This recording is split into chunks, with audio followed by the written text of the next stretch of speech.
여러분 안녕하십니까? CJB 아침 뉴스입니다.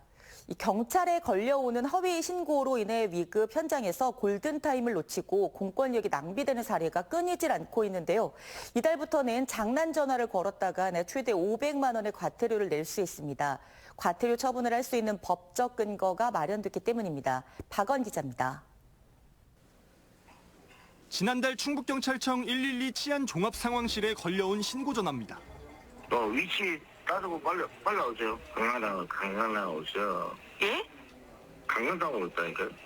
지구대 경찰관 6명이 긴급 출동했지만 도착해보니 성매매를 하려고 마사지업소에 방문했다 거절당하자 업소를 골탕 먹이려 30대 남성이 거짓 신고한 것으로 드러났습니다.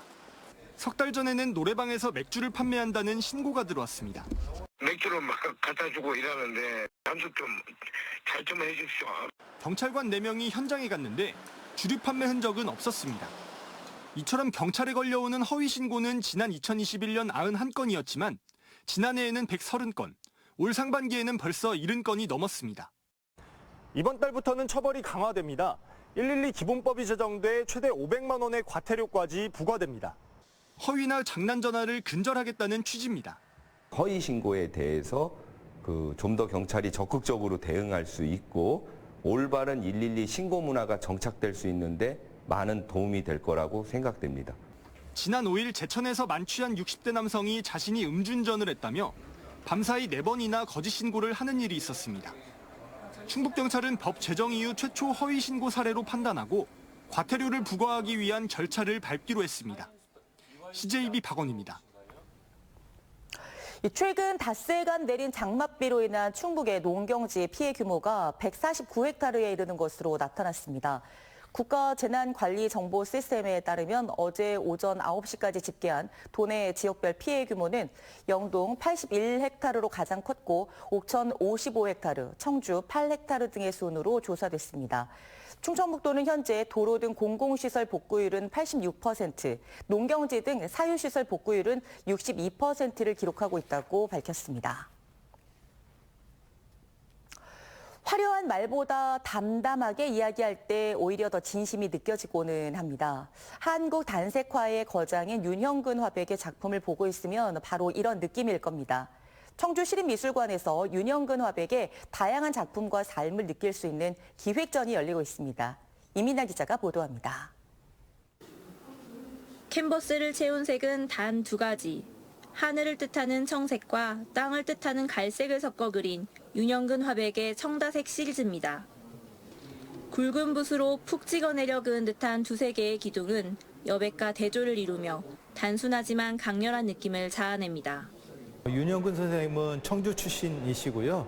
우리나라 단색화 미술의 대표적인 그런 작가이십니다. 그래서 이번 전시는 저희가 윤형근 선생을 조망하는 그런 전시고요.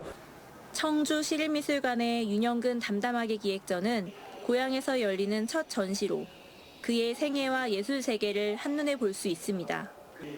윤화백의 모교이자 교사로 재직했던 대성고의 전신인 청주상구에 기증한 작품도 함께 공개돼 의미를 더합니다.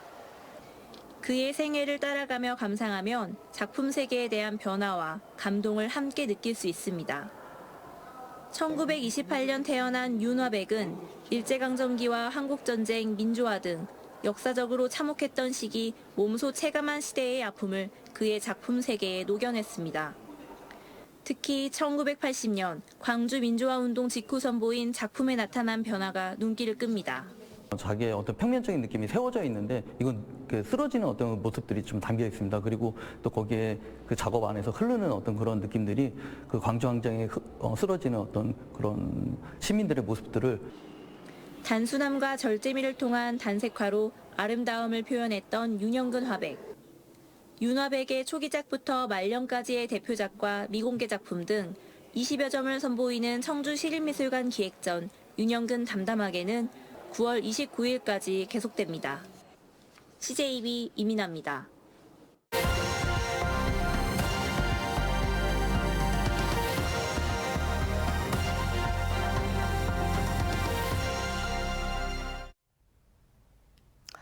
현대과학계의 미스터리로 남아있는 암흑 물질에 대해 들어보셨나요?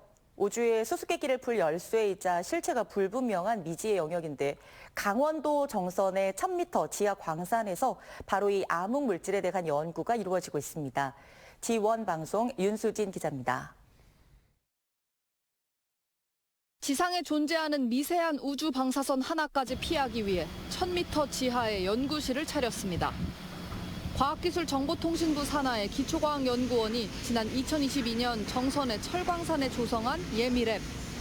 규모론 세계 6위, 성능으론 최정상급 지하실험시설인 예미랩에선 현대 과학계의 최대 미스터리로 남아있는 암흑물질 연구가 이뤄집니다. 지표를 기준으로 했을 때 미온이 저희 손바닥에 초당 하나, 하루에 86,400개가 지나가겠죠.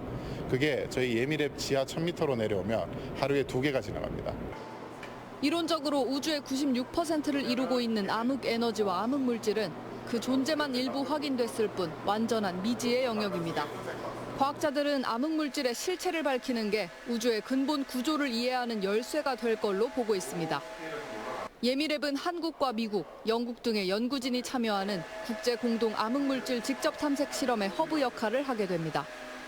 이탈리아 실험에서 관측을 했다라고 주장하는 영역에 대해서 직접적으로 재검증을 하는 실험을 시작함으로써 이제 전 세계적으로 꽤 성과를 올리고 있는. 정선군도 시설 리모델링 지원 등 연구에 힘을 보태고 있습니다. 또 예미랩의 첨단 설비와 전문 연구 인력을 통해 과학인재 육성을 추진할 예정입니다. 강원도 교육청과 함께 협의해가지고 지역 학생들이 여기로 견학을 통해가지고 교육을 통해가지고 학생들의 그 동기부여나 앞으로의 꿈을 펼쳐나갈 수 있도록 적극 지원하도록 하겠습니다. 최근 성능을 고도화한 암흑물질 검출기의 설치를 마친 예미랩 지하실험 연구단은 다음 달 암흑물질 탐색 실험 포사인에 본격 착수합니다. G1 뉴스 윤수진입니다. 진천군이 행정안전부 주관 2024년 재난관리평가에서 우수 등급을 받아 특별교부세와 포상금 등 9,200만 원을 지원받는다고 밝혔습니다.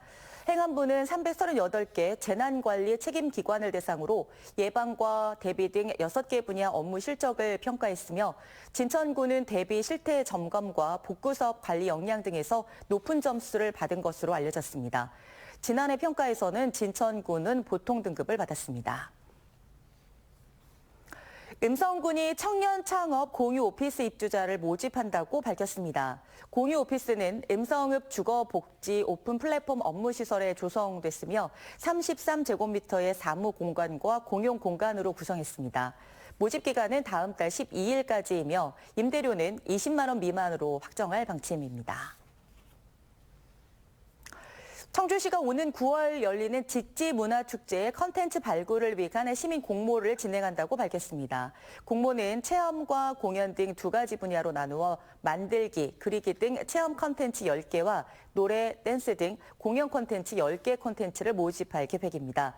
신청은 시청 홈페이지에서 신청서를 내려받아 오는 24일까지 접수하면 됩니다. 청주지방법원은 패스트푸드점에서 난동을 부리고 경찰관을 폭행한 50대 여성 A씨에게 징역 2년을 선고했습니다. A씨는 지난 3월 청주의 한 백화점 패스트푸드점 종업원을 폭행하고 기물을 파손한 혐의를 받고 있으며 경찰서 유치장 입감 과정에서 신체 검사에 불응하며 여경을 폭행한 혐의 등으로 재판에 넘겨졌습니다. 재판부는 잘못 없는 피해자를 상대로 반복적으로 범죄를 저질러 죄질이 매우 좋지 않은 점 등을 들어 이같이 판시했습니다. CJB 아침 종합뉴스를 모두 마치겠습니다. 고맙습니다.